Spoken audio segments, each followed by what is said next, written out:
quick. Cool. All right. Hi, guys. So we are here for the last night of your tour, right? Yes. Right. Thrill the Fight with Strange Days, Avenue Army, and Trap tonight.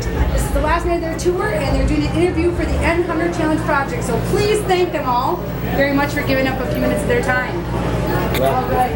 So, Ryan, why don't you go ahead and tell everybody, we've been talking for a while.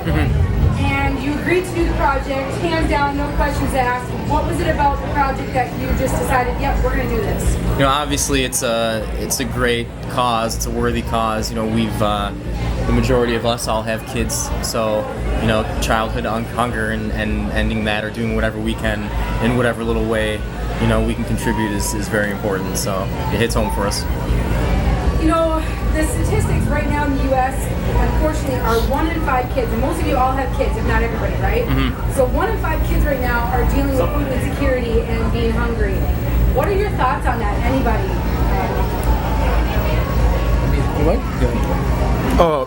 Yeah, I think it really kind of depresses me when I hear about that. I feel bad because it's not the kids' fault that they're in that situation, and I know that there are a lot of people out there that are willing to help. I like volunteering with things that involve feeding hungry children across the world, and so it just means a lot to me, especially because we live in a country where we have so much food available, but then to know that 1 in 5, I don't know, that's tough, and I'm happy to help. Yeah, I mean, I that kind of piggybacking on that, I agree with that. Just kind of hits home because it's not the kids' fault. It's the circumstances are out of their control. So. And there are some people, I asked this question kind of been, who have the, I don't know how to use the word mentality, but have the thought of, it's not my problem because it doesn't affect me. And perhaps they've never had to deal with food insecurity, so it really hasn't affected them.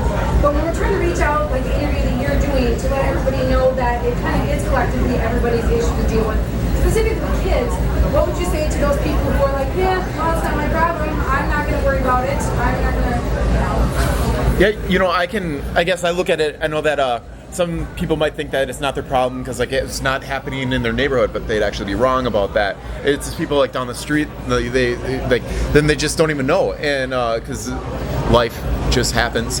Things can be difficult, things can happen, and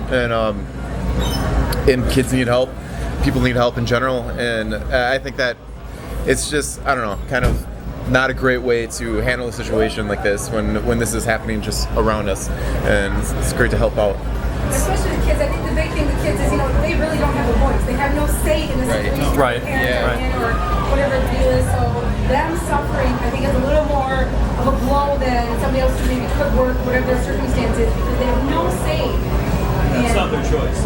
No. I think it speaks a lot to society too, about how they treat. I mean, that's the next generation. So you're raising the next group of individuals. So you need to take care of them because that's the next generation of society. And what kind of example are you setting by saying, it's not my problem? Well, that what are they learning?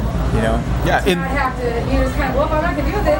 Absolutely. Yeah. And the people that do help and get help when they need it, that can change lives and can have that effect down the line with this next, the next generation growing up and be more willing to help. And I think it's not hard to just make an effort.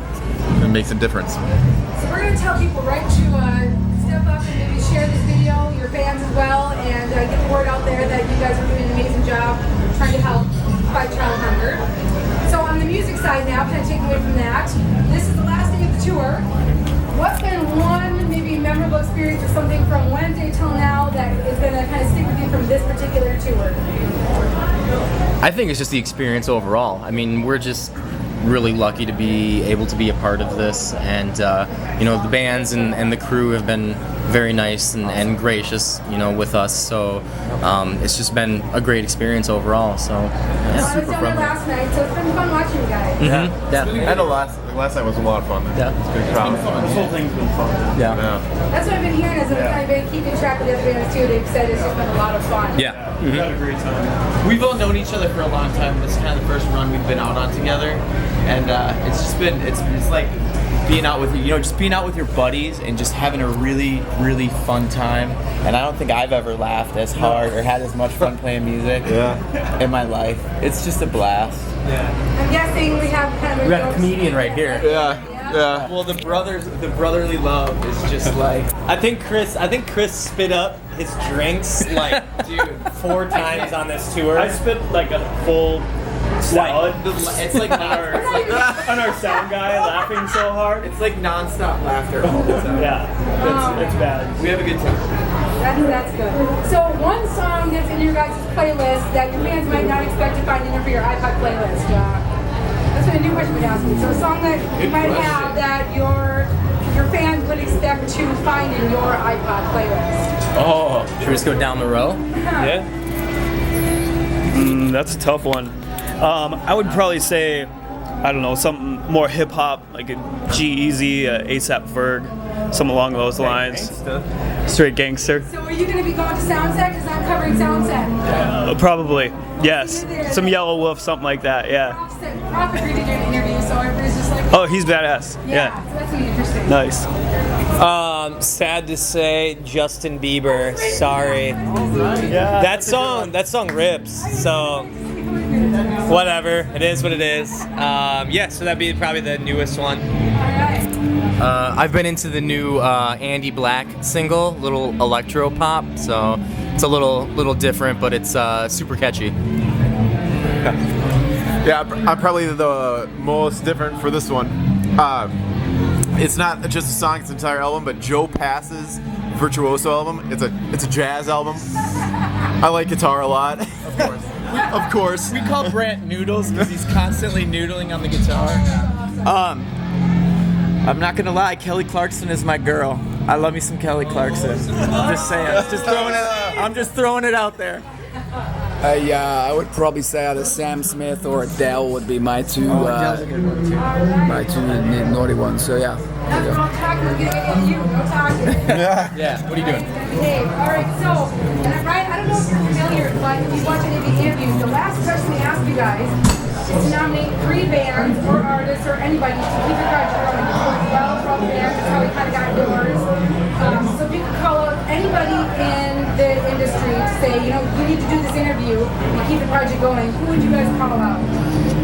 I'm gonna call out 3 Pill Morning, Cold Kingdom, and who else? Life? Who? The Odd Life from South Dakota. Right, so hopefully this will help you 3 Pill Morning because our track can hold them. So we're going to take this and be like, Yeah. right? All right. There you go, Trent. Okay, there you go. All right. Thank you guys so much for your interview. Thank you. Thank you. You're doing good work.